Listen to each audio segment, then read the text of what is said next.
This is the water line. Water comes in going this way through the little filter here and then continues on its way to the sink. Take this off. Nut on the end here is quite easy to turn with these big plastic knobs on it. That's the water line off now. And if you haven't drained completely, it'll drip. This is the new end. I put this little end on this plastic hose already. And now I'm just going to put that on. And just snug it up. Probably doesn't have to be super tight for this job. Hopefully this is long enough. I have another one that's a little longer. This here is RV Antifreeze. So it's good to -50. And it's non-toxic. So if you accidentally drink some of it, it's not going to hurt you. And put it into the tank. And then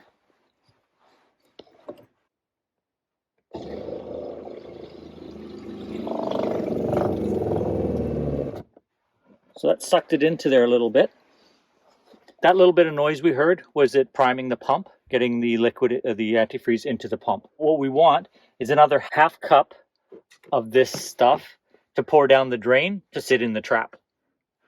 Turning it on.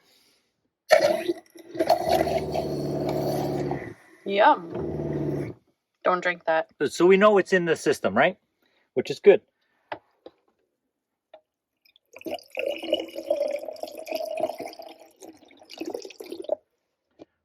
I want this to drain back. There we go.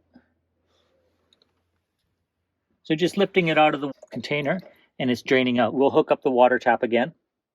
And then next spring or whatever, when you put water in here and you go to flush it out, just turn the pump on and then run your tap until you get nice clean water coming out. Woohoo! Woohoo. This came with a little kit that I bought. This is plumbing tape or thread tape. And it's just super thin, kind of a plastic filmy stuff. Really, really thin.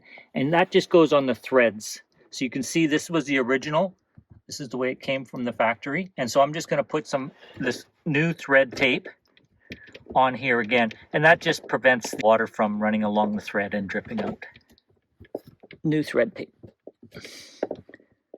Finger tight. And I think that should be fine.